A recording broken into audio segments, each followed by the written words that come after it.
साहित्य के हस्ताक्षर प्रबोध गोविल जी को, जो वरिष्ठ कथाकार हैं, को मैं मंच की शोभा बढ़ाने के लिए आमंत्रित करती हूँ।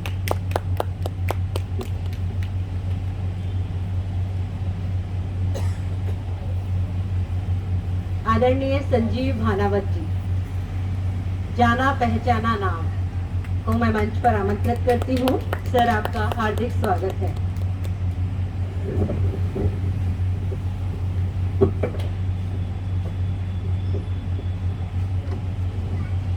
अब मैं आदरणीय योगेश कानवा जी को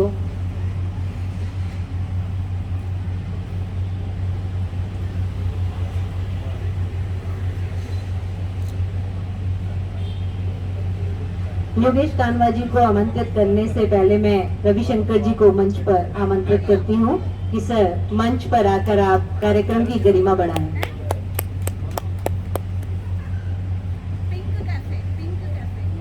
आज कार्यक्रम के मुख्य केंद्र बिंदु योगेश कानवा जी को मैं मंच पर आमंत्रित करती हूँ। आदरणीय सर।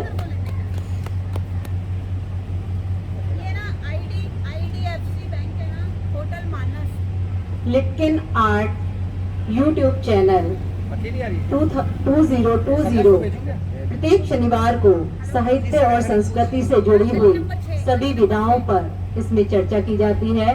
और आपको जानकर खुशी होगी कि आज स्केच जो कहानी संग्रह का विमोचन हम करने जा रहे हैं, इस बैनर तले पहला कार्यक्रम है। सभी से अनुरोध करूंगी कि सभी तालियों की गड़गड़ाहट से स्वागत करें। शुभम करोति कल्याणम आरोग्यम धन संपदा दीपो ज्योति परम ब्रह्मा दीपो ज्योतिर्जनार्दन दीपो हरतु में पापक संध्या दीप है नमस्ते। प्रत्येक शुभ कार्य के पूर्व दीप प्रज्वलन की अनूठी परंपरा सनातन काल से चली आ रही है और इसी उद्देश्य से गरिमामय मन से आग्रह करती हूँ कि वे दीप प्रज्वलन की अनूठी परंपरा को निभाते हुए कार्यक्रम का शुभारंभ करें।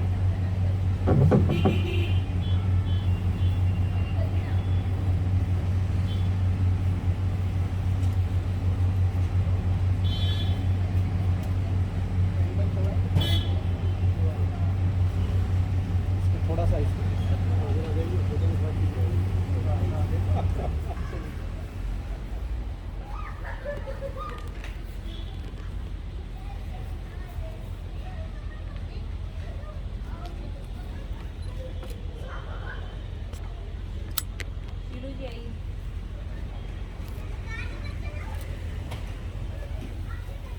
लिटकन की चेयरपर्सन अभी नाराज हो जाएंगी तो दिक्कत हो जाएगी।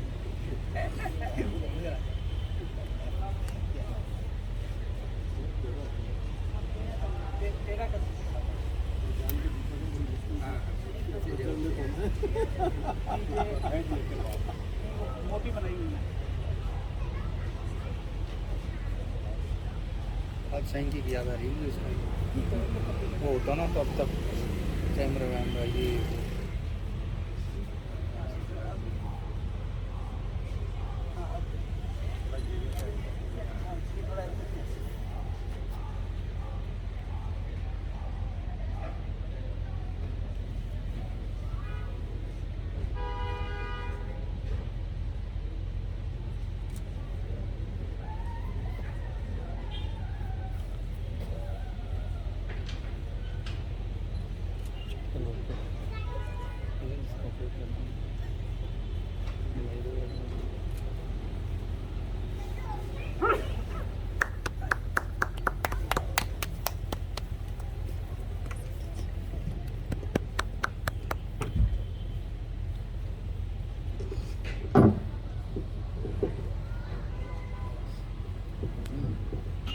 हमारी भारतीय संस्कृति में कहा गया है, अतिथि देवो भव। देवतुल्य अतिथि स्वागत की परंपरा को निभाती हुई मैं, उसी का पालन करती हुई मैं श्री रमाकांत अटल जी से आग्रह करूंगी कि वे प्रबोध कुमार गोविल जी को पुष्पमाला देकर अभिनंदन करें।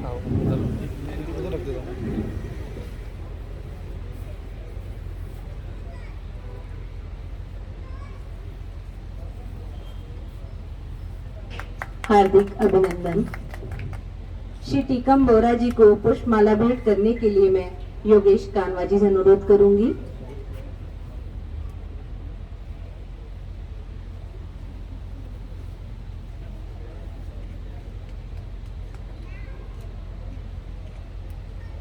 वेलकम कर देते हैं हम मोटा।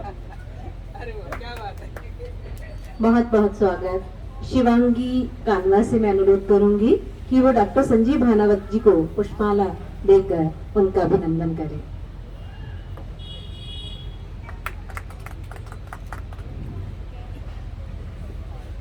श्री केसरलाल जी,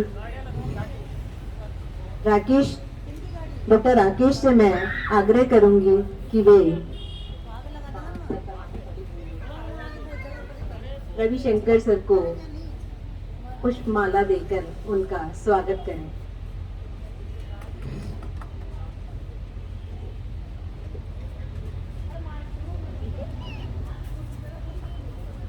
अब मैं स्वागत वक्तव्य के लिए रमाकांत सर जी से अनुरोध करूंगी कि वे मंच पर आए और दो शब्द तो नहीं कहूंगी, अच्छे से सबका स्वागत अभिनंदन करें। आप सभी को मैं बता दूं कि रमाकांत जी हमारे योगेश कानवा जी के दामाद हैं।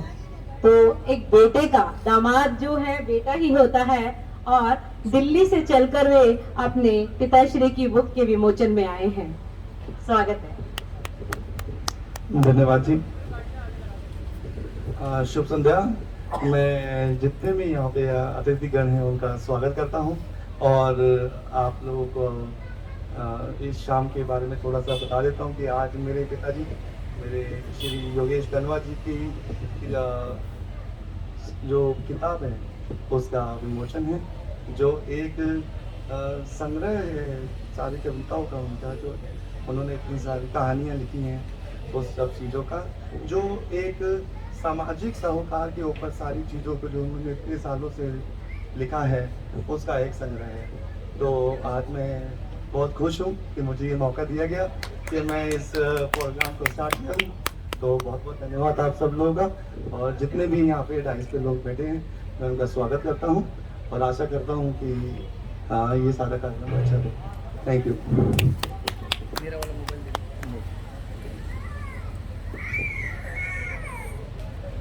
रिजवान भाई का मैं हार्दिक स्वागत करती हूँ। कहानी लिखना एक कला है। लेखक अपने ढंग से कहानी लिखकर अपनी कल्पना और वर्णन शक्ति से कहानी के कथानक, पात्र और वातावरण को प्रभावशाली बना देता है।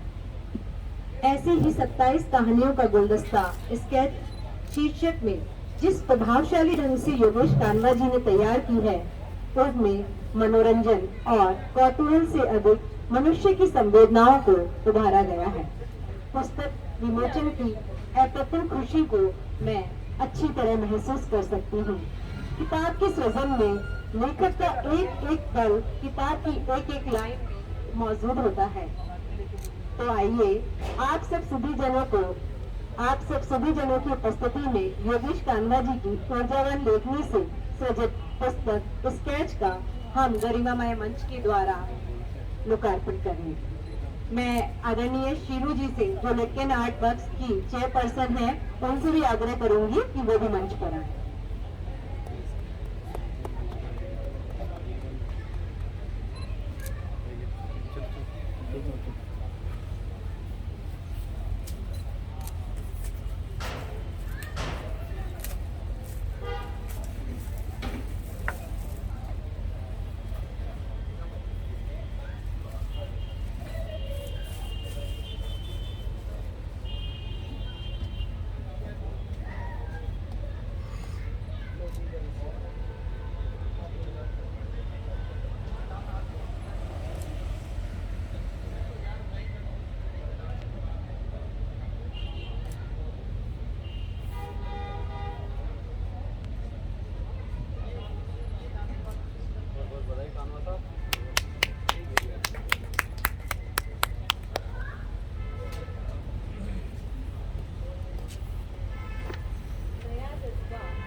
हेलो। नया जज्बा, नई एक सोच का उन्माद लेकर इबारत हमने लिखी है, पढ़कर सभी हम समझ जाएं। ऐसी गाथा कहानी के माध्यम से आप सभी तक हम पहुंचाएं। बहुत बहुत बधाई। योगेश कानवा जी को मैं तहे दिल से बधाई देती हूं। और आपको बता दूं कि इस कहानी संग्रह की सभी कहानियां प्री कोविड एरा की हैं। साथ ही आशा करती हूँ कि आपकी लेखनी निरंतर सकारात्मक और ऊर्जावान बनी रहे और आप साहित्य सृजन कर अपना सहयोग बनाए रखें। वर्तमान भी उज्जवल होगा, भविष्य भी उज्जवल होगा। योगेश जी की ही तरह कर्मनिष्ठ रहने पर दिल का हर कोना सृजन की नई बेला से अनुप्राणित होगा।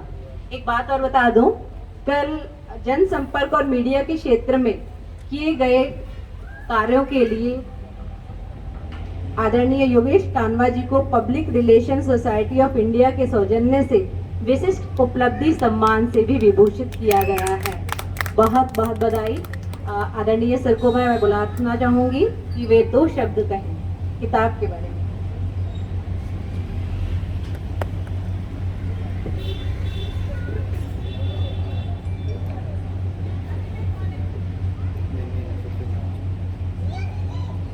आदरणीय बोहरा जी, भानवत साहब, गोविंद साहब,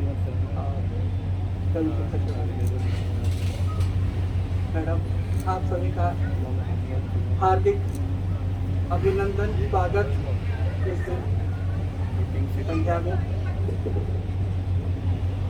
कहानियों के बारे में बहुत ज़्यादा बताने की यदि कोई बात है कि कुछ सही तरीके से सटीक इस पर कोई टिप्पणी कर सकते हैं तो भानावत सर कर सकते हैं। भानावत सर मेरे गुरु भी हैं, मेरे मित्र भी हैं और बड़े भाई भी हैं।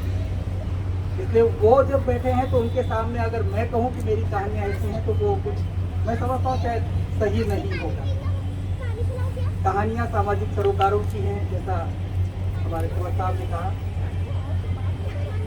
और ये कहानियाँ मैंने जब कोई कहीं कुछ सामने नजर आया है, कहीं कुछ मैंने पढ़ा अखबार में या कहीं कुछ वहाँ से कोई एक लाइन अगर मिली तो मैं फिर उसमें वो जहन में आ गई और उसकी कहानी बन गई।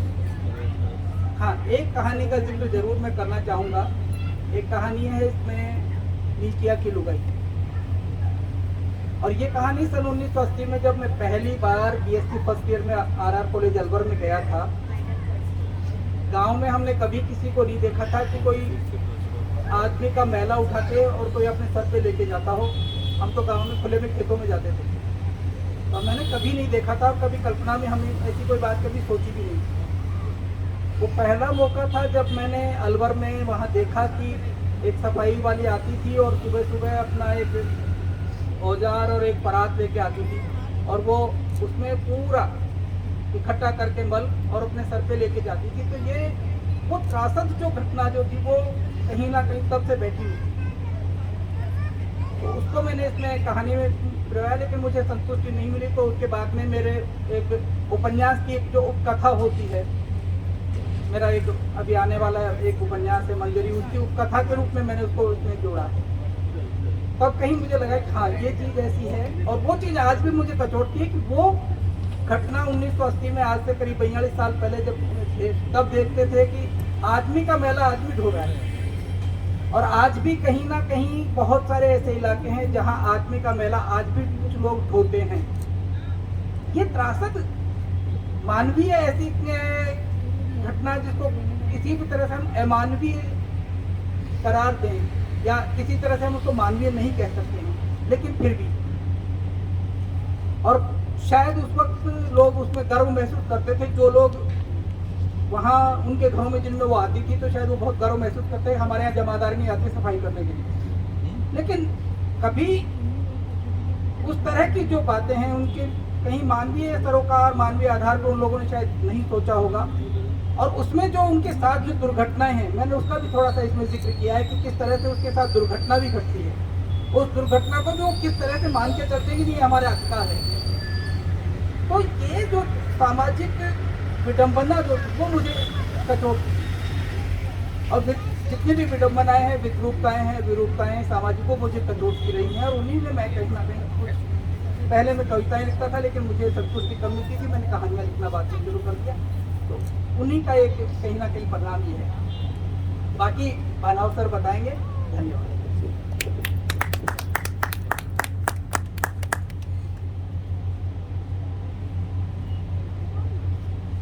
धन्यवाद सर। ये सच है कि कहानियों का ताना बाना लेखक के जहन में चलता रहता है, बस वो जब अंतर मन को कचोटती हैं तो वे शब्दों के रूप में बाहर आ जाती है, चाहे वह साहित्य की विधा कविता हो या कहानी।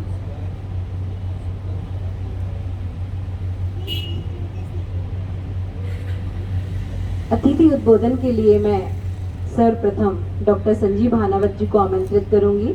आप प्रोफेसर जनसंचार केंद्र और माननीय निदेशक जैन अध्ययन केंद्र राजस्थान विश्वविद्यालय जयपुर पत्रकारिता और संचार क्षेत्र से सेवानिवृत्त प्रोफेसर हैं।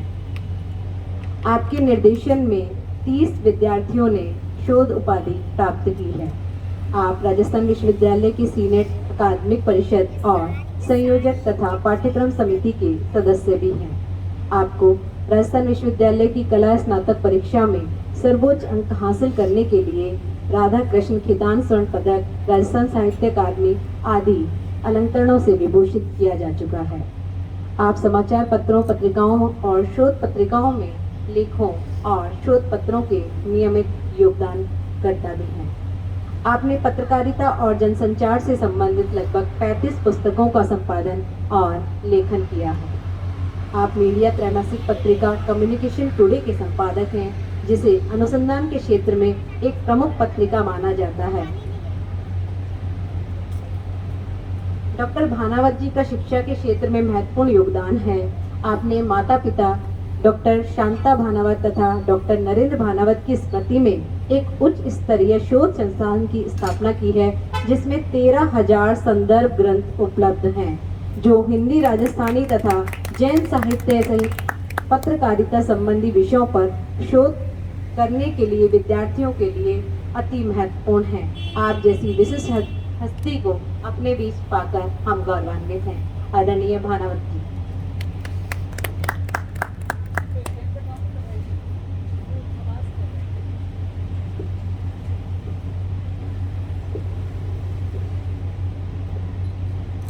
आज के इस साहित्यिक आयोजन में उपस्थित विशिष्ट साहित्यकार, प्रशासनिक अधिकारी बंधु, आदरणीय गोविंद साहब, भाई विक्रम चंद जी भौरा, public Relation Society of India Jaipur chapter के अध्यक्ष श्री रविशंकर जी शर्मा, और आज के इस आयोजन के नायक भाई योगेश कानवा जी,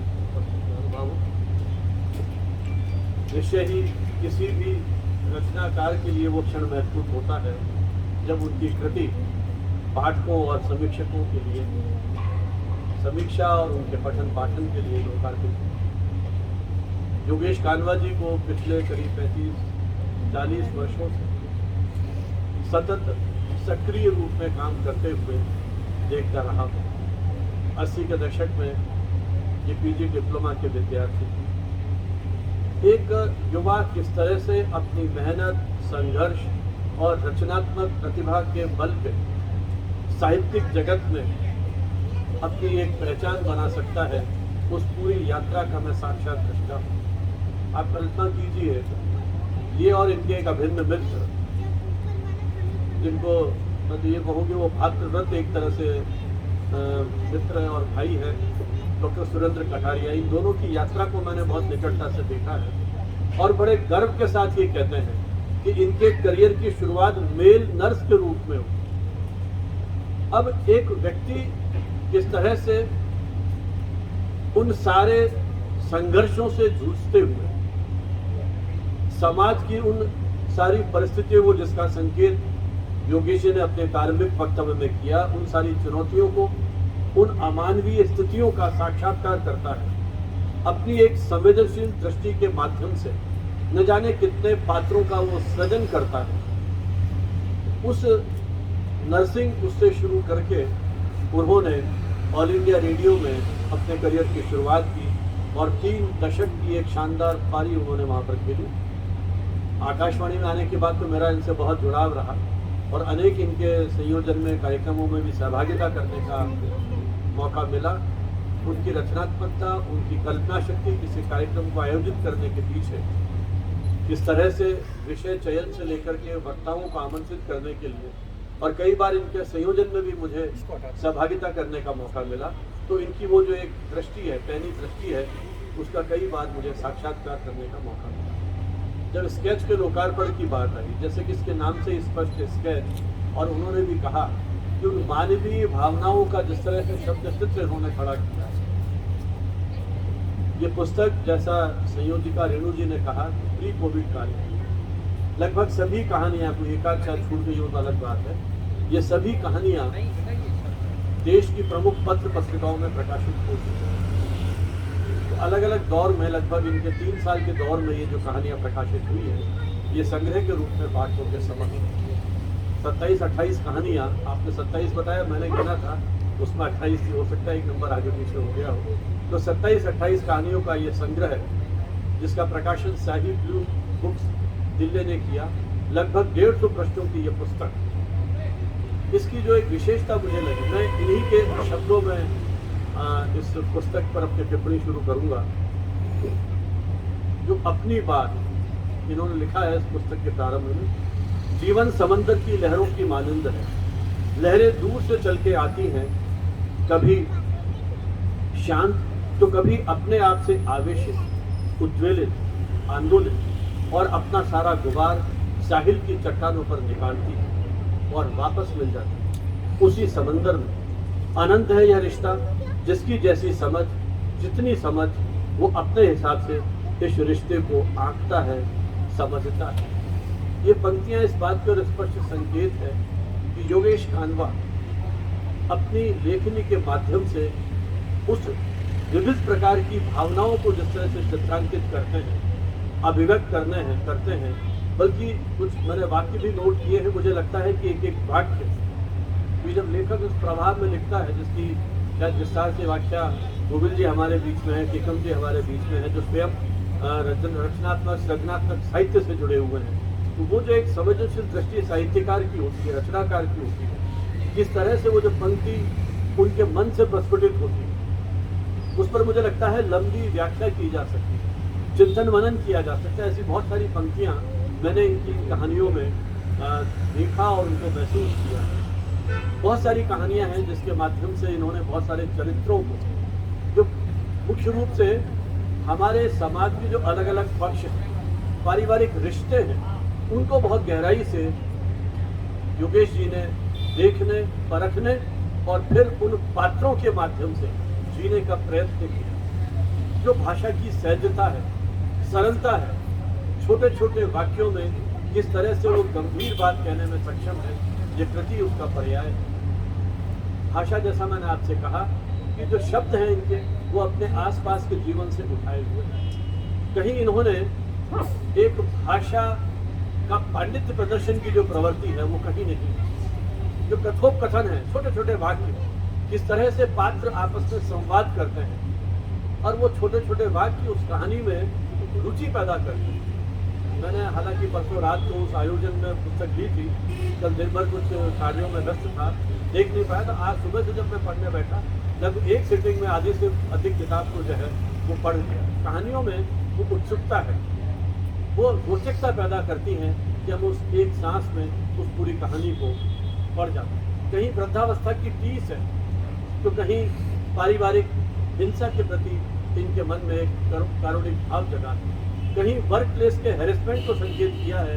तो उन्होंने अपने पात्रों से कहीं बेटी को, कहीं पिता को, कहीं वो जो एक बाजार में घूमता हुआ एक जो फेरी वाला है, उसके माध्यम से न जाने कितनी भावनाओं को बहुत ही संवेदनशीलता के साथ मन में एक कहीं करुणा का भाव पैदा करते हैं। आलू के पराठे शायद उनकी पहली कहानी है। किस तरह से बेटी के विवाह का जो सारा परिदृश्य है, उस दौर में किस तरह से एक पिता वहाँ पहुँचता है और एक लंबे गैप के बाद, ये मेरे ख्याल कई तरह के परिवारों की शायद चुनौतियाँ हैं और वो अपने जीवन भर की पूंजी उन 2 बच्चों के नाम पे कर जाता है और जैसे ही घर पहुंचता है उसके जीवन का अवसान हो जाता है।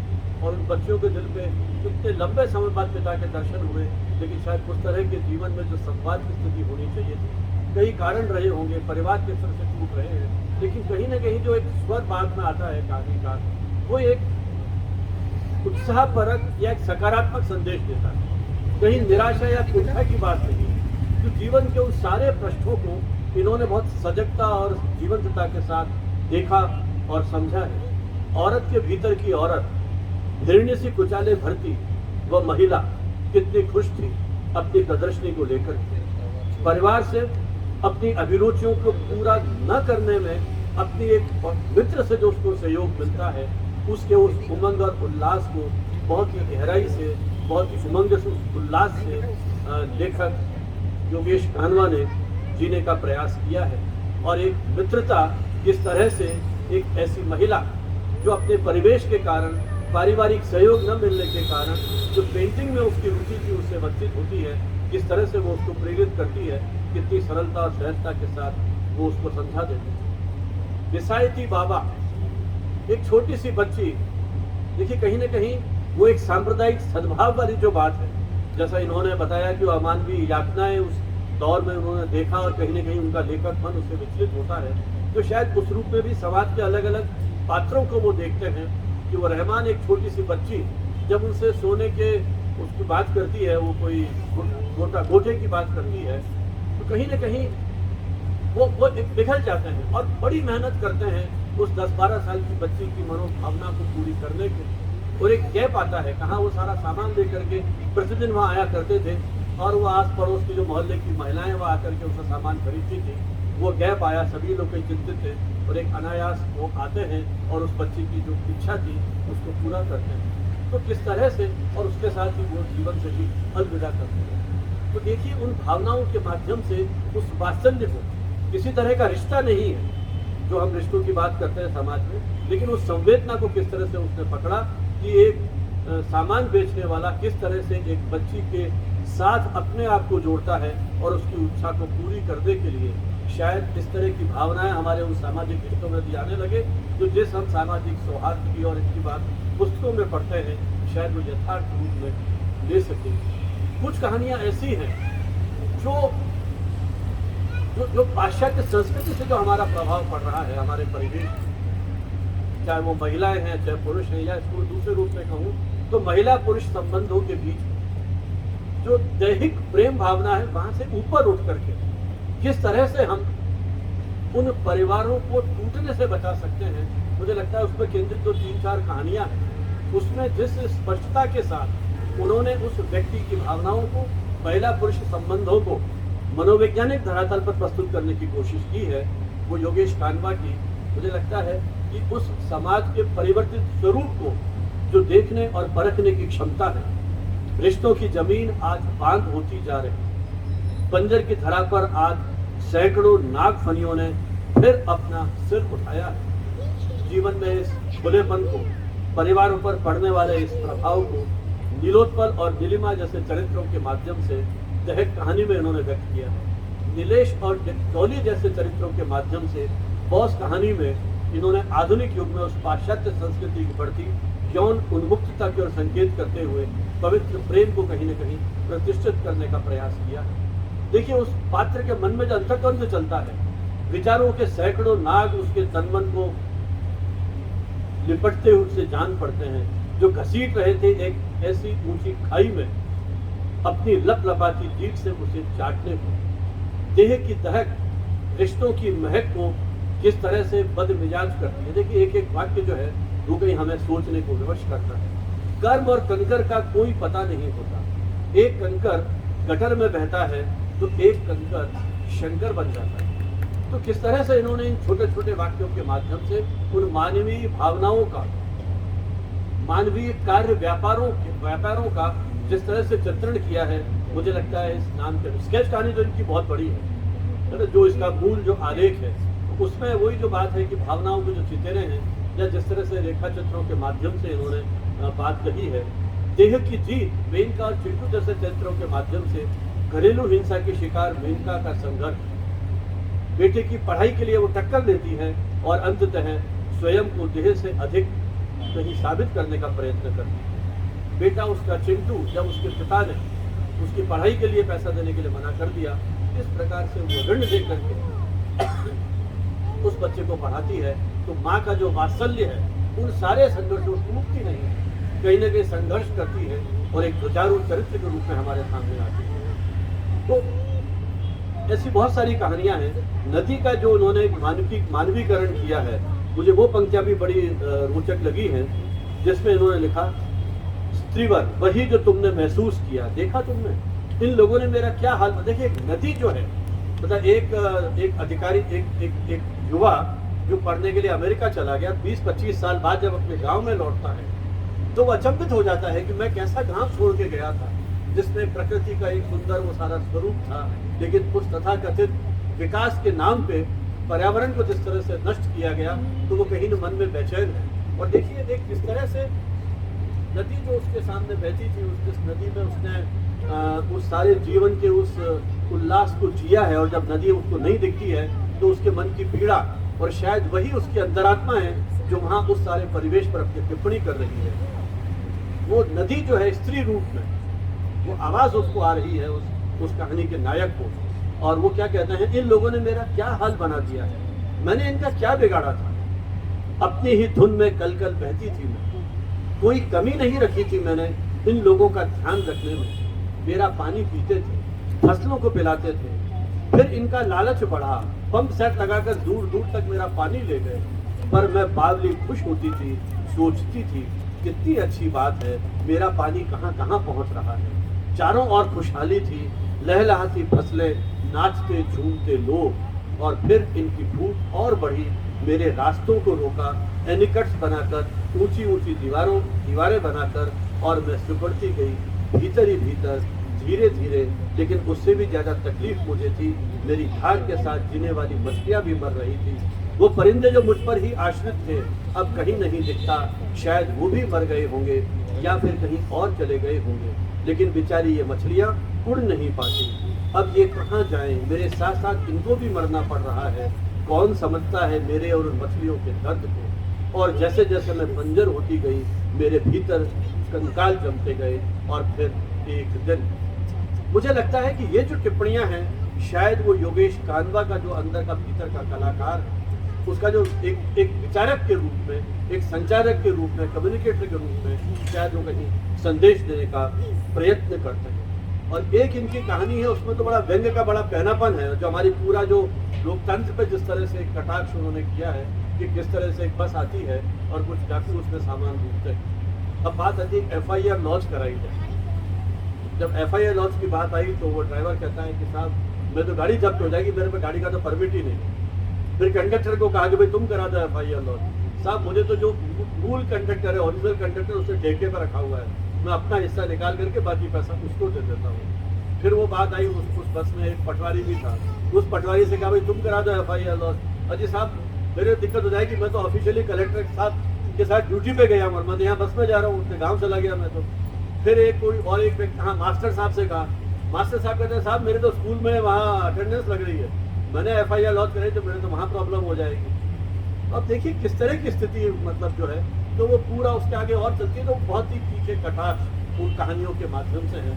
मुझे लगता है मैं तो हर कहानी पे कहने के नोट्स ये बात करूँगा, शायद अभी आधे घंटे तक और बात होती चली जाएगी। तो लेकिन कुल मिलाकर के मैं ये कहूँ कि योगेश कानवा जी ने बहुत ही संवेदनशीलता के साथ अपने आसपास के उन परिवेश में जो चरित्र हैं उनको अपनी कहानी के माध्यम से जीवित किया है। और कोई भी रचना का, देखिए कहानी जैसा इन्होंने कहा कि एक पंक्ति, एक घटना कहीं न कहीं इनको विचलित करती है, और पहले कविताओं के माध्यम से बात करते थे, फिर कहानियों के माध्यम से। तीसरा कहानी संग्रह इनका ये प्रकाशित हुआ है, और उसमें समाज के वो नानाविध चरित्र कहीं आने वाले समय में वो ऐसे कालजयी चरित्र बन सकेंगे जो इस समाज को एक सकारात्मक संदेश देने में सक्षम होंगे, और आने वाली पीढ़ियां इन सारी चीज़ों को पढ़ के, क्योंकि साहित्यकार इस माध्यम से कहीं न कहीं उस पूरे समाज का ताना बाना बुनता है। आने वाले समय में ये सारी घटनाएं, मुझे लगता है कि जब हम आज के सामाजिक परिवेश का, इतिहास का कहीं न कहीं लिपिबद्ध करते हैं तो ये सारा साहित्य उसमें एक आधार भूमिका के रूप में, एक मूलपुट्स के रूप में भी कहीं न कहीं काम करता है। तो भाई योगेश जी ने जिस तरह से इन रचनाओं को, चरित्रों को गढ़ा है, हम उनको बधाई देते हैं। इस आशा, उम्मीद और शुभकामनाओं के साथ कि आने वाले समय में, अब तो चूँकि सेवानिवृत्त हो गए हैं, हालांकि ज्वाइन कर लिया है जॉब और, लेकिन उसके बावजूद इनकी जो निरंतर ये यात्रा रही सृजनात्मक, ये इसी तरह से जारी रहेगी और इनकी कविता, कहानी और उपन्यासों के माध्यम से इनके पाठक रसास्वादन उसका करते रहेंगे। बहुत बहुत शुभकामनाएं, धन्यवाद मुझे अवसर दिया। जय हिंद, जय भारत। बहुत बहुत आभार सर। पुस्तक विमोचन के बाद समीक्षा का उद्देश्य होता है कि सामने वाले दर्शक को या पाठक को पढ़े बिना ही सुनकर कहानी की मूल संवेदना समझ में आ जाए। आदरणीय भानावत सर ने इतनी संतुलित और सटीक समीक्षा की है कि पाठक के मन में पुस्तक के प्रति उत्सुकता बढ़ गई है। सच, मेरी तो उत्सुकता बढ़ गई है।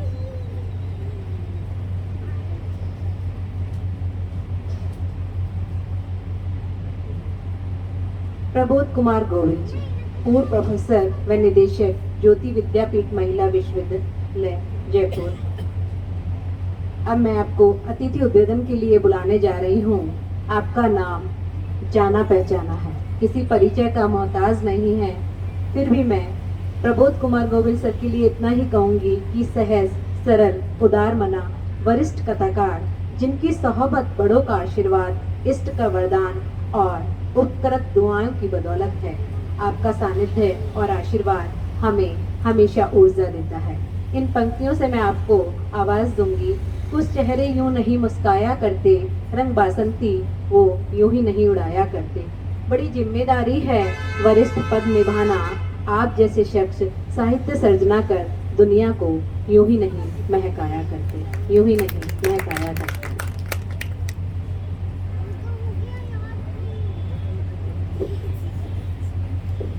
बहुत धन्यवाद रेणु जी का इस परिचय के लिए। आदरणीय बोरा साहब, भानावत साहब, जिनको देखते तो लगभग रोज रहते हैं और बात जो है पूरे देश में इस तरह से फैलती है, सुनती है। और ऐसी बात नहीं है, बोरा साहब को अभी मैंने थोड़ा सा लाभ उठा लिया, उनकी कुछ कविताएं मैंने उनके मुँह से ही सुन ली, तो यही बात मैं उनके लिए भी दोहरा सकता हूँ। और रवि जी और कानवा जी, साथ में आप सभी, आज इस अवसर पर मैं अक्सर एक बात ये कहा करता हूँ कि जब किताब का विमोचन होता है तो वो एक ऐसी घड़ी होती है कि अधिकांश पाठकों ने या दर्शकों ने या उपस्थित लोगों ने तब तक उस किताब को पढ़ा नहीं होता है। तो इसलिए उस पर, उसके अंदर के पृष्ठों पर बहुत ज़्यादा चर्चा करने की न तो संभावना होती है, न गुंजाइश होती है। लेकिन फिर भी भानावत साहब ने क्योंकि पूरा एक दिन निकाल कर इन सब कहानियों को पढ़ा है, तो उन्होंने बहुत अच्छी तरह से हम सब का ये काम कर दिया है। जो थोड़ा थोड़ा हम सबको कहना चाहिए था, वो लगभग सभी कहानियों पर बहुत संतुलित रूप में उन्होंने आपको बताया है। तो मैं भी योगेश जी को बधाई देता हूँ। और जैसा हम सब जानते हैं कि अगर हमसे कहा जाए कि रामायण के बारे में कुछ बोलें तो इसके दो तरीके हैं, या तो हमने तुलसीदास को पढ़ा हो और या फिर हमने राम को देखा हो।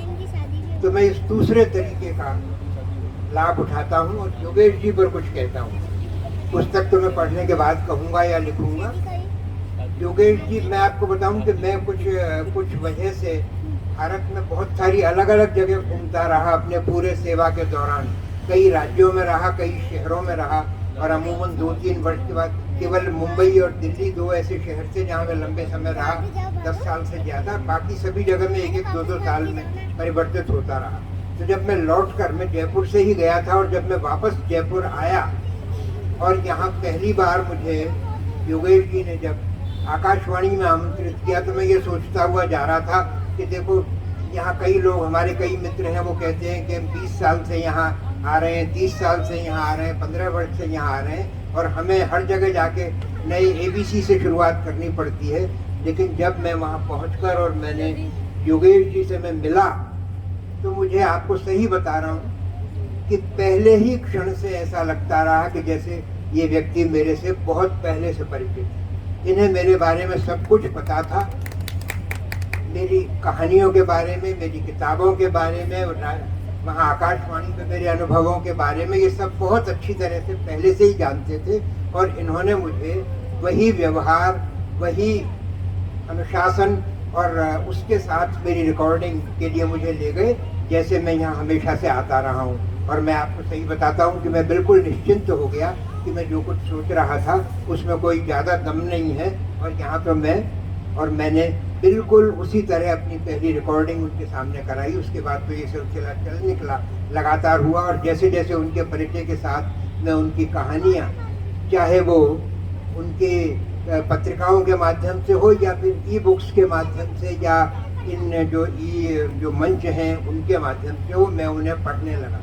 और धीरे धीरे मैंने ये जाना कि एक, चाहे वो जैसे अभी भानावत साहब ने बताया कि वो एक मेल नर्स के रूप में उन्होंने अपना करियर शुरू किया और वो चिकित्सा जगत से जुड़े हुए थे, वो पत्रकारिता से भी जुड़े हुए थे, अभी परसों सम्मानित हुए हैं एक बड़े सम्मान से, और साहित्य से जुड़े हैं, आकाशवाणी से जुड़े हैं, आवाज़ से जुड़े हैं।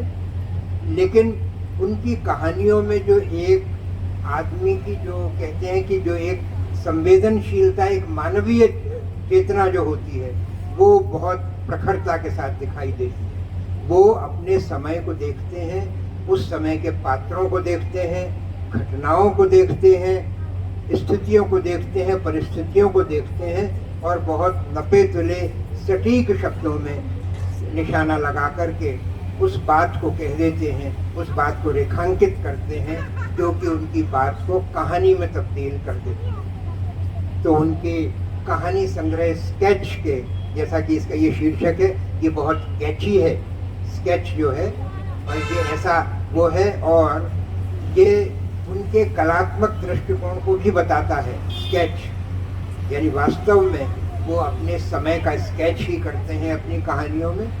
वो एक ऐसा रेखांकन करते हैं और उस रेखांकन में ऐसे रंग भरते हैं कि वो हमारे सामने एक मुकम्मल तस्वीर की तरह वो पूरा परिदृश्य आ जाता है जिसको हम कहानी कहते हैं।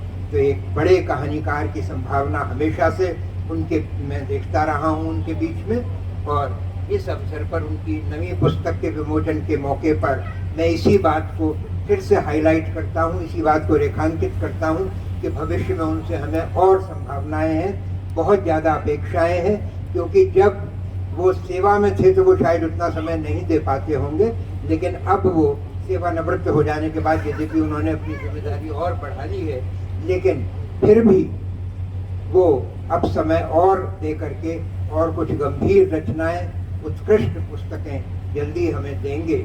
ये इन शुभकामनाओं के साथ, इन बातों के साथ मैं विराम लेता हूँ और इसमें से हटता हूँ। अभी न्याना साहब हैं और आप हैं, रवि जी भी बोलेंगे उनके बारे में जी। और खुद आप लोगों को भी समय जो है योगेश जी की ओर से दिया ही जाएगा कि अगर आप कुछ पूछना चाहें या कुछ बताना चाहें तो आप बताएं। बहुत बहुत शुभकामनाएं, धन्यवाद, आभार।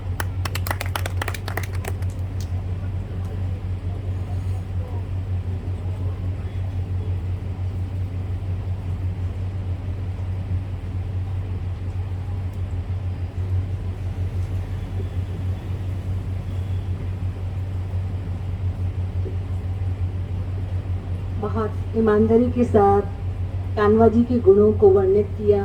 तो उनमें उन गुणों में कान्वा जी के गुणों के साथ उनकी कहानियों की समीक्षा अपने आप हो गई। Thank you sir. अब मैं आदरणीय रविशंकर जी को आमंत्रित करती हूँ कि वे भी अपने उद्बोधन से हमें लाभान्वित करें।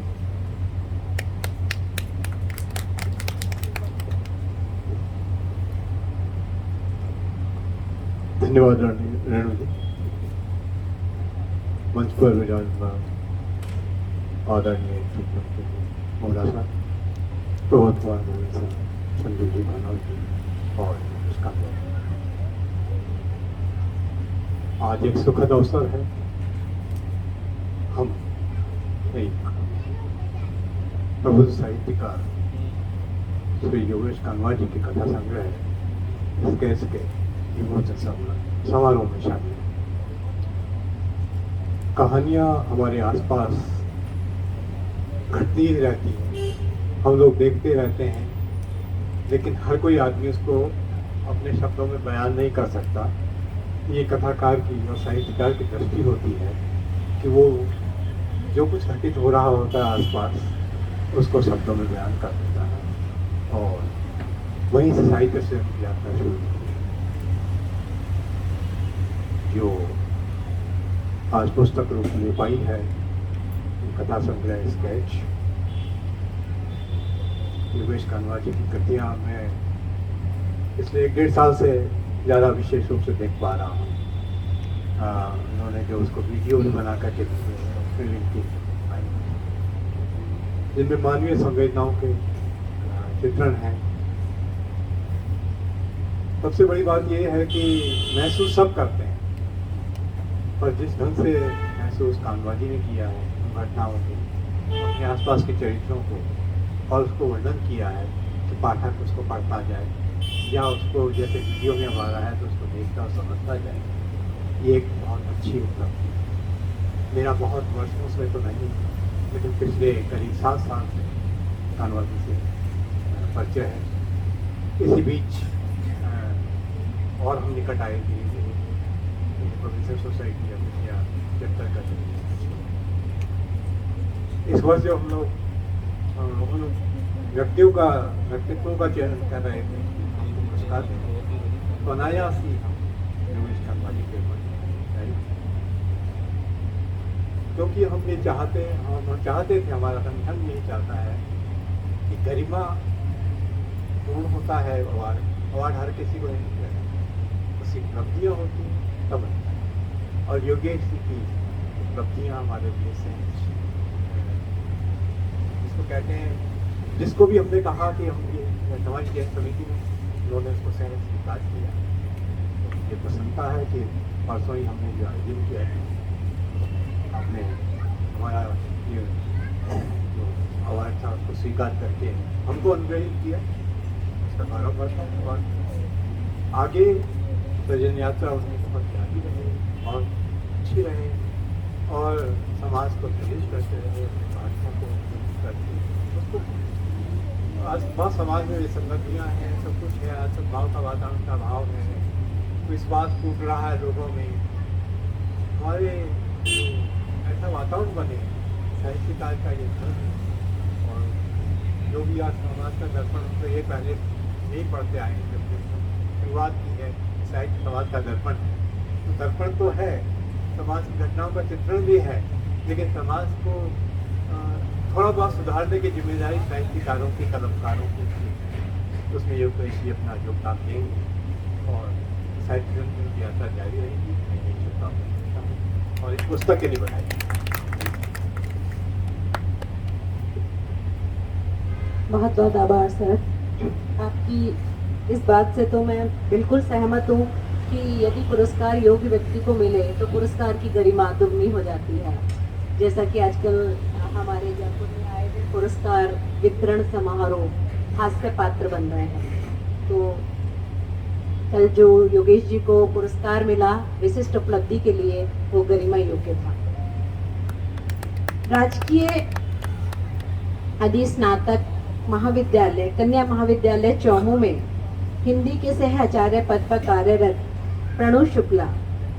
डॉक्टर प्रणु शुक्ला कुशल समीक्षक, आलोचक, दूरदर्शन, आकाशवाणी में एवं अन्य साहित्यिक पत्र पत्रिकाओं में साहित्यिक लेखन जारी रहता है, को मैं आमंत्रित करती हूँ कि स्केच कहानी संग्रह पर अपने कुछ विचार रखें। डॉक्टर प्रणु शुक्ला।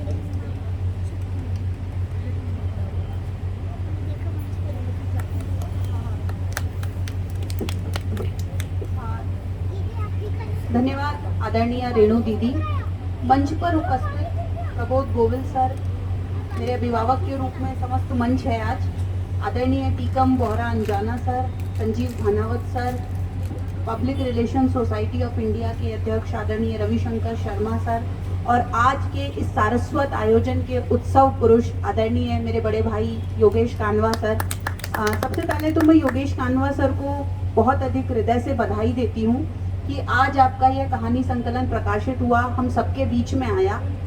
और इसके लिए मैं भाभी जी आदरणीय शीलू कानवा जी को भी बहुत बहुत बधाई देती हूँ कि इनकी वजह से हमारे सर ये लेखन कर पाए, क्योंकि कहा जाता है कि हर कामयाब पुरुष के पीछे एक स्त्री का हाथ होता है। सर की कहानियाँ मैंने पहले से पढ़ी हुई हैं। जब भी कोई कहानी सर लिखते थे, कुछ भी काव्य रचना या कहानी, तो मुझे जरूर भेजते थे, इस अधिकार के साथ कि मैं इनकी कहानियों को पढ़ूंगी और कुछ अपने जो छोटे मोटे मेरे मन में, हालांकि इनको कोई क्या कहेगा, लेकिन ये मुझ पर इतना अधिकार रखते हैं कि मुझे भेजते थे। और उन कहानियों को, कुछ कहानियाँ ऐसी होती थी मैंने इनसे कभी नहीं कहा, लेकिन आज इस मंच के माध्यम से कहूँगी कि उन कहानियों को पढ़कर मेरा मन भीग जाया करता था, मेरी आंखें गीली हो जाती थी। कारण हर रचनाकार के लिए कहानियाँ उस छोटे बालक की तरह होती है जिसे वह सिरजता है, पालता है, दुलराती दीठ से निहारता है, और फिर कहीं जाके वो रचना हमारे समाज के समक्ष आती है और उस रचना के प्रति उस लेखक की जिम्मेदारी बहुत अधिक बढ़ जाती है। जैसे माँ बाप अपने प्रिय शिशु का ध्यान रखते हैं ना, रचनाकार उसी तरह से अपनी रचना को पालता है, सिरजता है और समाज के सामने प्रस्तुत कर देता है। कहानियाँ योगेश सर की बिल्कुल ठीक उसी तरह हैं। इनकी कहानियों की सबसे महत्वपूर्ण बात यह है कि ये एक बहुत संवेदनशील लेखक हैं। हालांकि हर साहित्यकार, हर लेखक संवेदनशील होता है, और जब तक वो संवेदनशील नहीं होगा तो वो जो रचनाएं हैं उनकी, जो उनका साहित्य है, वो समाज के सामने नहीं आ पाएगा। लेकिन योगेश सर की कहानियों में संवेदना के साथ साथ आम आदमी के जीवन की, जिंदगी की मीठी मीठी सी महक है। ये कहा जाता है कि कहानियों में रूमानी भावुकता भी है, ठोस यथार्थ भी है, जमीनी जिंदगी भी है, और इनमें जो दर्द है वो ऐसा नहीं है कि कहीं कल्पना से लेकर के लिखा गया है। उनमें जो दर्द है वो नस नाड़ी में महसूस किया गया है, उस दर्द को नस नाड़ी में इन्होंने भोगा है और उसके बाद इन्होंने चित्रण किया है।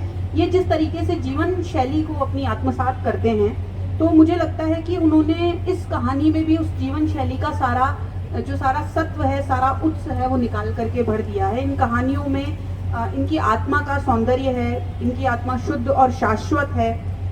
ये कहा जाता है कि प्रायः व्यक्ति मर जाता है लेकिन व्यक्ति के शब्द नहीं मरते, और ये शब्द ही हैं जो व्यक्ति को यश काया प्रदान करते हैं। जयंती भर्तृहरि ने कहा है, जयंती से सुकृतिनो रस सिद्धा कविश्वरा नास्ति येषाम यश काया जरा मरणजम भयम, कि व्यक्ति के शब्द जो हैं वो जीवित रहते हैं। इनकी कहानियों में ये भावनात्मकता से उसको मांझते हैं, तार्किक दृष्टिकोण से अपने शब्दों को आकार देते हैं, फिर रचते हैं अपनी कहानियों का विधान और उसे हम सब पाठकों के बीच में ला देते हैं, छोड़ देते हैं। इनकी एक कहानी है जिसका मैं विशेष रूप से जिक्र करना चाहूंगी, बिसाईती बाबा। जब पहली बार इस कहानी को मैंने पढ़ा था, बहुत पहले, आज से 2 साल पहले, मेरी आंखें गीली हो गई थी, क्योंकि रविंद्रनाथ टैगोर की काबुली वाला कहानी हम सब जानते हैं, और उस काबुली वाला में वो 7 वर्ष की लड़की होती है मिनी, और वो जैसे उस काबुली वाले के से कुछ चिलगोजे और कुछ तो ठीक इसी तरह से इसमें भी एक लड़की होती है, और वो उस लड़की का और उस बिसाईती बाबा का जो भावात्मक संबंध है वो कहीं ना कहीं एक समाज को एक नई दिशा देता है कि किस तरह से हम आज कहाँ जा रहे हैं। पहले जो प्रेम, जो अपने आत्मीयता हमारे समाज में विद्यमान थी, वो कहीं ना कहीं लुप्त हो चुकी है, और हमें उस जो लुप्त हुई आत्मीयता है उसको जीवन जीने की आवश्यकता है, उसको सिरजने की आवश्यकता है, उसको सहजने की आवश्यकता है। ये कहानियाँ हमें जीवन का संदेश देती हैं और बताती हैं कि समाज में किस तरीके से अब जीवन जिया जाए। ये कहानियों का जो संग्रह है, संग्रहणीय है, प्रेरणास्पद है, और निश्चित रूप से कानवा सर ने इसमें अपने जीवन का सार प्रस्तुत किया है। ये कहानियाँ केवल कल्पनात्मकता या एक कोरी भावुकता की कहानियाँ नहीं हैं। जो कुछ इन्होंने भोगा है, जैसा अभी इन्होंने शुरू में भी कहा था कि एक मैला ढूंढने वाले की स्त्री की कहानी है, तो इन्होंने जो कुछ देखा है, जो कुछ समाज में व्याप्त है, उसका चित्रण किया है। और मैं अपने संकलन के प्रति अपनी समस्त शुभकामनाएं योगेश सर को प्रेषित करती हूँ, और ईश्वर से कामना करती हूँ कि आपकी लेखनी सदैव सशक्त बनी रहे, माँ सरस्वती की कृपा आप पे बनी रहे, और आप इसी तरह से अपने शब्दों को यति, गति और लय प्रदान करते रहें। और सर, जीवन केवल संग्राम नहीं, क्रीड़ा भी है, भावन भी है। जीवन केवल संग्राम नहीं, क्रीड़ा भी है, भावन भी है। जीवन न जेठ की दोपहरी, मधुर ऋतु भी है, सावन भी है। इन्हीं शब्दों के साथ मैं अपनी वाणी को विराम देती हूँ कि आप लिखें और अधिक लिखें और हम जैसे छोटे बच्चों के प्रति अपना स्नेह बनाए रखिए, अपनी रचनाओं को हमें भेजते रहें। बहुत बहुत शुभकामनाएं सर, थैंक यू। बहुत सुंदर प्रणव, ईमानदारी के साथ सभी कहानियों का सर तो तुमने अपनी वाणी से ढाल दिया। अब मैं जिस शख्सियत के बारे में आपको बताने जा रही हूँ, टीकम बोहरा अंजाना जी, अपनी मेहनत, ईमानदारी और कर्तव्य निष्ठा से आज प्रशासनिक अधिकारी के ओहदे पर आसीन आपका नाम बड़े आदर के साथ लिया जाता है। आईएएस में पदोन्नति के उपरांत संप्रति आप अतिरिक्त महानिदेशक एवं संयुक्त शासन सचिव प्रशिक्षण SCM OTS जयपुर के पद पर अपनी कुशल सेवाएं दे रहे हैं। बहुमुखी प्रतिभा के धनी आप शिक्षा के साथ साथ साहित्य के क्षेत्र में अग्रणी हैं। आप टीकम अंजाना के नाम से साहित्य सृजन में अनवरत रत हैं। अभिनंदन अंधकार का नहीं प्रकाश का होता है। अभिनंदन अंधकार का नहीं प्रकाश का होता है। अभिनंदन पतझड़ का नहीं मधुमास का होता है। आप जैसे गुणी विद्वत जन ने हमें यह बताया, अभिनंदन जड़ का नहीं विकास का होता है। अभिनंदन जड़ का नहीं विकास का होता है। आपको मैं मंच पर सुनने के लिए आमंत्रित करूंगी। आदरणीय टीकम अंजाना जी।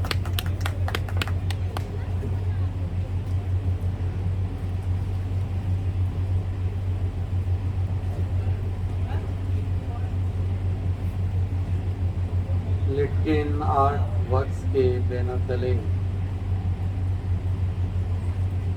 हमारे प्रिय योगेश कानवा साहब के तीसरे कहानी संग्रह के विमोचन के अवसर पर मंच पर विराजमान आदरणीय प्रबोध गोविल साहब। मैं जयश्री दीदी के यहाँ पर अक्सर महीने में 1-2 बार जाता हूँ, गपशप होती है, तो दीदी बताती हैं कि आप तो लिखने की फैक्ट्री है, इतना लिखते हैं और वो भी हल्का फुल्का नहीं, पूरी संजीदगी के साथ। तो ऐसे बड़े महान साहित्यकार प्रबोध गोविल साहब, संजीव बानावत साहब और रविशंकर जी, और आज के इस कार्यक्रम के जो प्रमुख नायक हैं मैं योगेश कानवा साहब, और जिनके पीछे कहा अभी कि हर व्यक्ति के पीछे कोई मात्र शक्ति होती है जो इस काम को आगे बढ़ाती है, सफलता दिलाती है। तो मैडम शीलू जी बहुत ही अच्छा संचालन कर रही है, हमारी बहन रेणु जी शब्दमुखर, भाई राकेश जी, प्रणव जी। सबसे पहले तो मैं योगेश जी कानवा साहब को इस बात के लिए बहुत बधाई देता हूं कि आपका जो कहानी संग्रह है वह आपकी विभिन्न पत्र पत्रिकाओं में प्रकाशित जो कहानियां हैं उसको एक साथ हम जैसे पाठक पढ़ पाएंगे, क्योंकि सभी पत्र पत्रिकाएं हम तक नहीं पहुंच पाती, लेकिन आपके इस संग्रह के माध्यम से ये कहानियां हमें पढ़ने को मिलेगी और भी पाठकों को पढ़ने को मिलेगी। तो इसके लिए, इस सुंदर आयोजन के लिए मैं आपको बहुत बहुत बधाई देता हूं। जब हम कोई तस्वीर बनाते हैं तो उसके लिए स्केच जरूरी होता है ना, मैं ज़्यादा तो नहीं जानता हूं, लेकिन स्केच को ही हम आगे डेवलप करके एक सुंदर तस्वीर में परिवर्तित करते हैं। तो यह जो स्केच है, यह स्केच जिंदगी का स्केच है। जो व्यक्ति अपने आसपास चीजों को घटते हुए देखता है तो किस तरह से वह अनायास से योगेश कानवा जी के मन मानस और हृदय में वो बस जाती है, और उसके प्रति इनका जो नजरिया पैदा होता है, उस नजरिए को कहानी के विभिन्न पात्रों के माध्यम से ये हमारे सामने रखते हैं। वस्तुतः कोई भी कहानी हो या कविता हो या कोई पेंटिंग हो, उसके माध्यम से कोई भी जो कलाकार है, जो रचना धर्मिता से जुड़ा हुआ व्यक्ति है, वो अपने भीतर की भावनाओं को उकेर करके हमारे सामने रखता है। कहा जाए तो ये अतिशयोक्ति नहीं होगी कि जो भी रचनाकार है वो अपनी कविता, कहानी, पेंटिंग के माध्यम से अपना हृदय खोल करके रख देता है, और यह हमारी जो भीतर की जो गहन अनुभूतियां होती है उन्हीं का प्रकटीकरण का एक माध्यम है।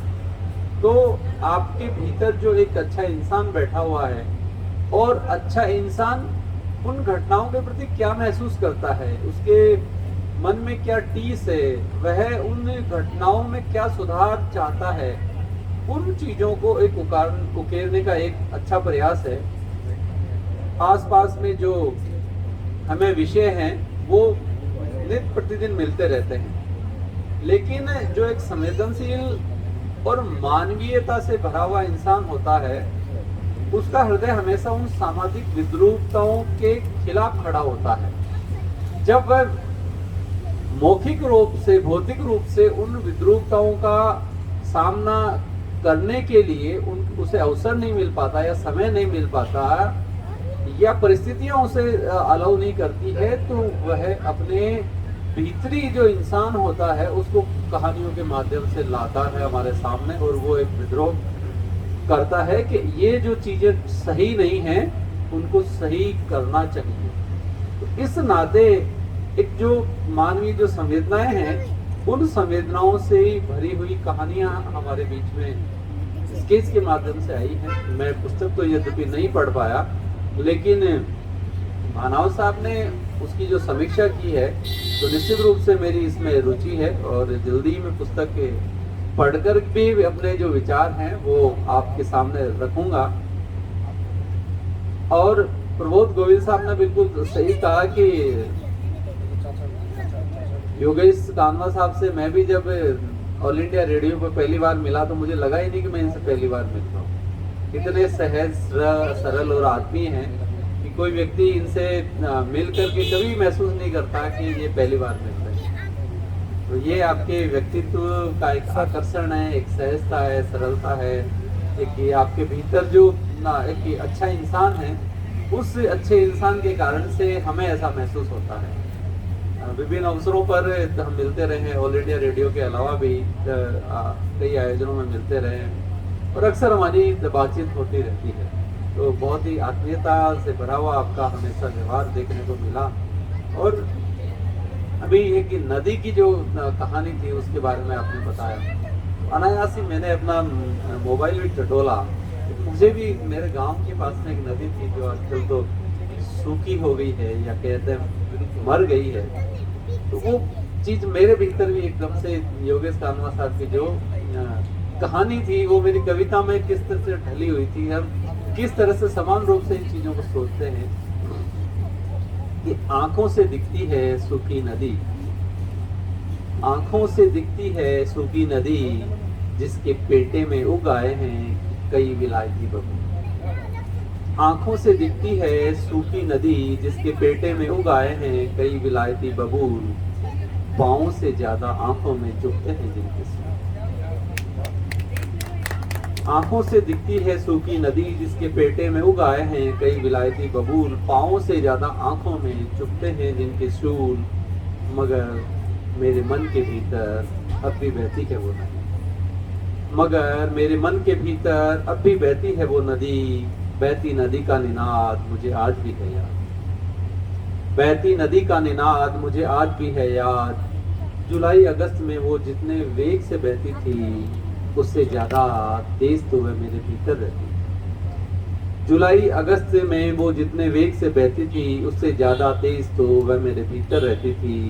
बारिश के जाने के बाद भी नदी में थोड़ा बहुत रहता था पानी, बारिश के जाने के बाद भी नदी में थोड़ा बहुत बहता रहता था पानी। मई जून के महीनों में भी पोखरों में बचा रहता था जल, पानी से भरा रहता था नदी का तल। नदी की तरह आज रिश्तों की सूखी है जमीन, नदी की तरह आज रिश्तों की सूखी है जमीन, नहीं बची है दोनों में नदी, नहीं बची है दोनों में नदी। तो ये जो नदी के माध्यम से, चाहे मैंने कहा हो चाहे कानवा साहब ने कहा हो, वो हमारी जो भीतरी अनुभूतियां हैं, वो हमारी इस प्रकृति के प्रति जो प्रेम है, जो स्नेह है, उसकी आवश्यकता को प्रतिपादित करती है। तो कहानियों के माध्यम से हम समाज में अच्छे विचारों को प्रसारित करेंगे, लोगों की संवेदनाओं को स्पर्श करेंगे। और कदाचित आपने रविशंकर जी ने सही कहा कि साहित्यकार की भी ये भूमिका होती है, वो समाज में परिवर्तन लाने के लिए अपना योगदान दे। तो ये समाज में सकारात्मक परिवर्तन, मानवीय परिवर्तन, संवेदनशीलता को बढ़ाने का एक अच्छा जरिया है। तो इस योगदान के लिए मैं कानवा साहब को बहुत बहुत बधाई देता हूँ। आपने आज इतने प्रबुद्ध लोगों के बीच में मुझे भी बैठने का मौका दिया, उनसे सुनने का मौका मिला, उनका सानिध्य लाभ मिला। निश्चित रूप से ये मेरे लिए भी एक प्रेरणा का अवसर है और मैं इस अवसर उपलब्ध कराने के लिए मैं आपका हृदय से आभारी हूँ। और आपके लिए मैं दुआ करता हूँ कि उत्साह कभी न धीमा हो, कि उत्साह कभी न धीमा हो, बस गगन आपकी सीमा हो। तो उत्साह कभी न धीमा हो, बस गगन आपकी सीमा हो। हर कर्म आपका पुरस्कृत हो, हर कर्म आपका पुरस्कृत हो, न स्वेद आपका व्यर्थ हो। आलोकित हो जीवन की राह, आलोकित हो जीवन की राह, बस इतनी सी है मेरी चाह, बस इतनी सी है मेरी चाह। बहुत बहुत आभार।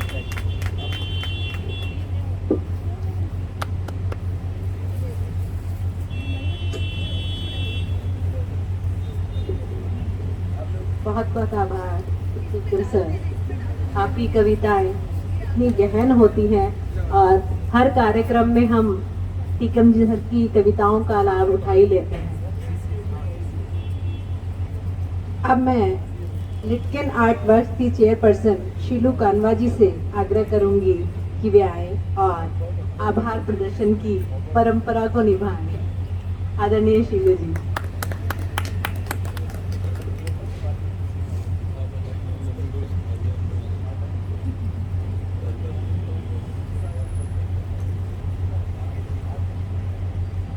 सभी आए हुए मेहमानों को लिटकन आर्ट की तरफ से बहुत बहुत धन्यवाद, आभार। ज़्यादा तो मैं क्या बोलूँ, आप सभी बहुत बड़े विद्वान लोग हैं जिन्होंने इतना अच्छा बोला। उनके सामने तो मैं कुछ भी नहीं बोल रहा था, कभी स्टेज पे चढ़ के बोली भी नहीं, इसलिए हिम्मत भी नहीं हो रही कि आप लोगों के सामने मैं बोलूँ। बस इतना ही कहना चाहूँगी कि शुरू में जब हम थे तो ये लिखते थे, रात को 1-2 बजे हम सो जाते थे, उसके बाद में उठ के जाते थे, बच्चे उठ जाते थे, तब मैं कहती थी ये कहाँ गए। तो मैं देखती थी दूसरे कमरे में लिखते रहते थे। हम दोनों में झगड़ा हो जाता था कि आप रात को 1-2 बजे से उठ के क्या करते हो अंदर जाके दूसरे रूम में। तो ये लड़ पड़ते थे कि तुम्हें क्या है, मैं लिखता हूँ। मेरे को समझ नहीं थी कि क्या लिखते हैं क्या नहीं लिखते, इतना पढ़ी लिखी भी नहीं थी उस टाइम, बहुत छोटी थी तो समझ भी नहीं आती थी। उसके बाद में मैंने धीरे धीरे देखा कि काफ़ी अच्छा ये कुछ लिखते हैं और बाहर जाते हैं, लोग इनको बुलाते भी हैं। एक दिन एक कवि का फ़ोन आया वहाँ शुरू में, तो मेरी बेटी 4 साल की थी, तो ये दौड़ी दौड़ी आई और कहने लगी फ़ोन। मैंने कहा बेटा लैंडलाइन फ़ोन आ रहा है उठाओ, हमारे कॉलोनी में हमारे ही पास था फ़ोन। तो बेटी ने बोला मम्मा नहीं, मैं फ़ोन नहीं उठाती, पापा की किसी कवि ववि का फ़ोन होगा, मैं नहीं उठाती मम्मा फ़ोन, मुझे है ना ये कवि ववि अच्छे नहीं लगते। उसके बाद में मैंने कहा नहीं बेटा अच्छे होते हैं। बोले पापा रात को यही लिखते हैं क्या जाके। मैंने कहा हाँ दूसरे रूम में। तो पापा आप दूसरे रूम में जाके क्यों लिखते हो, आप यहीं बैठ के लिखा करो। तो ये कहते बेटा मैं लाइट जलाऊंगा तो आप लोगों को डिस्टर्ब होगा ना, मैं कुछ लिखता हूँ। तो वो चीज़ें मुझे आज लगता है कि हाँ मुझे समझ नहीं थी कि क्या लिखते हैं क्या नहीं लिखते। आज मुझे धीरे धीरे हाँ यही है कि मैं इतनी पढ़ी लिखी, बाद में मैंने थोड़ा बहुत पढ़ाई की उनके साथ रह के, MA किया पब्लिक एड से, मैंने MA किया। तो हाँ तो उसके बाद में मुझे थोड़ा सा, मैं 10th क्लास पास की, उसके बाद में इन्होंने मेरे को धीरे धीरे पढ़ाया करा, ग्रेजुएशन कराया चूरू से, मेरे को लोया कॉलेज से MA कराया। तो फिर मेरे को ऐसा लगा कि हाँ कुछ है पढ़ाई में भी। उसके बाद में मैंने काफ़ी कुछ किया, पार्लर चलाया, बहुत अच्छे से सब कुछ किया। धन्यवाद। बहुत बहुत शुक्रिया शीलू मैम, आपने जिस निश्चल हृदय से अपनी बात को स्वीकारा, ये हिम्मत होना बहुत बड़ी चीज है कि मैं पढ़ी लिखी नहीं थी, समझती नहीं थी, लेकिन बाद में मुझे समझ में आया। और ये बहुत ही गर्व की बात है कि इन्होंने 10th के बाद कानवा सर के सहयोग से पूरी पढ़ाई की। बहुत बहुत आभार कानवा सर, मैं आपको भी बहुत बहुत शुक्रिया अदा करूंगी, क्योंकि एक स्त्री, एक महिला ऊंचाई पर जब भी पहुंच सकती है जब घर में उसका साथ दिया जाए। ऐसा नहीं है अकेले भी वह पहुंच जाती है, पर कहीं ना कहीं उसे पीड़ा सालती रहती है, पर जब साथ मिलता है, दोनों का साथ मिलता है, तो दोनों जाकर आकाश छू लेते हैं। बहुत बहुत धन्यवाद। अब भोजन के लिए हम प्रस्थान करेंगे।